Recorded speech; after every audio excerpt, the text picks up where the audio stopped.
Soal nomor 1, Anda baru saja bekerja sebagai seorang supervisor baru di sebuah audit tim dalam perusahaan berskala nasional. Dengan 8 tahun pengalaman yang Anda miliki secara teknis, Anda merasa benar-benar siap untuk menerima tugas tersebut. Namun demikian, ini merupakan pengalaman pertama Anda untuk ditunjuk resmi sebagai seorang manajer.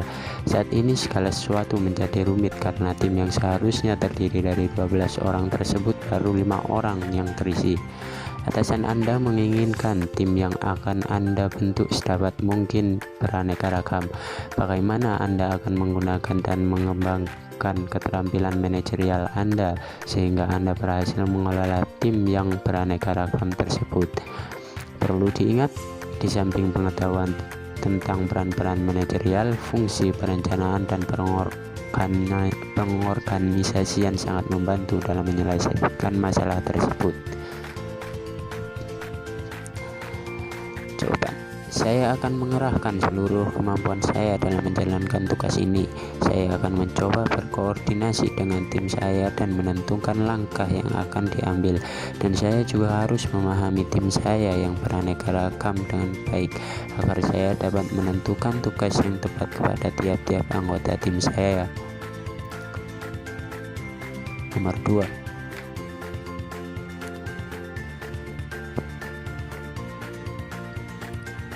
rumuslah lingkungan sebuah organisasi, minimal organisasi di mana Anda berada, dan jelaskan mana yang tergolong lingkungan eksternal, lingkungan internal, dan lingkungan umum.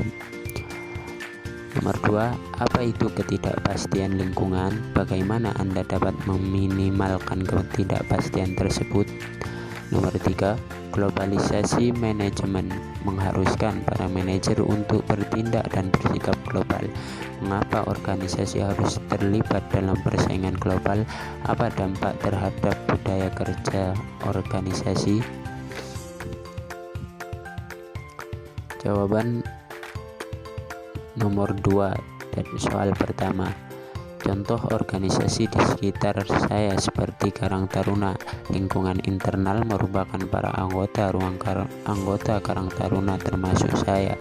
Lingkungan eksternal merupakan sesuatu dari luar organisasi yang berpengaruh pada organisasi seperti ketua RT. Lingkungan umum yaitu faktor eksternal yang luas yang mempengaruhi organisasi seperti warga sekitar. Jawaban nomor 2, ketidakpastian lingkungan adalah rasa ketidakmampuan seseorang untuk memprediksi faktor sosial dan faktor fisik yang mempengaruhi terhadap perilaku pembuat keputusan dalam organisasi.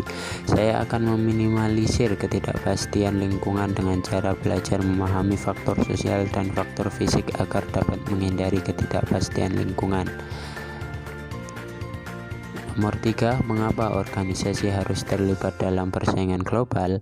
Karena organisasi juga perlu mengembangkan pengetahuan seperti dalam mengembangkan SDM, teknologi yang digunakan, dan dampak pada budaya organisasi mungkin akan ada pada dampak buruk dan baik seperti gotong royong yang akan perlahan pudar. Soal nomor 3, jika sumber daya manusia merupakan masalah penting yang harus dikelola dengan efektif, bagaimana Anda dapat menerapkan proses perencanaan SDM untuk sebuah lembaga pendidikan? Yang perlu diingat, organisasi tersebut ingin meminimalkan kondisi ketidakpastian. Tentunya Anda dapat membuat proyeksi tentang upaya-upaya untuk meminimalkan. Bagaimana usaha Anda dalam membuat perencanaan SDM tersebut? Dengan cara menentukan faktor-faktor yang mempengaruhi pemanfaatan SDM, lalu menetapkan secara jelas kualitas dan kuantitas SDM yang dibutuhkan, mengumpulkan data dan informasi tentang SDM, mengelompokkan data dan informasi serta menganalisanya, dan yang terakhir menetapkan beberapa alternatif.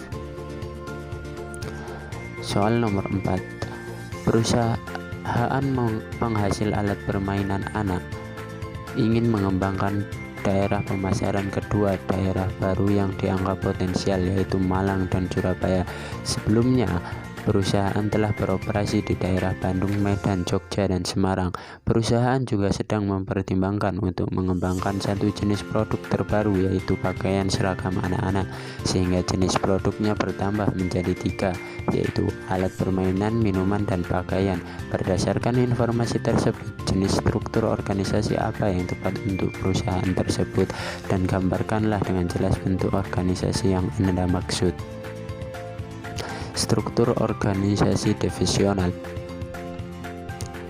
Di atas sendiri ada manajer, kemudian kepala cabang, lalu ada manajer, sekretaris, dan administrasi, lalu di bawah manajer ada supervisor, lalu kemudian marketing retail, dan yang terakhir marketing project.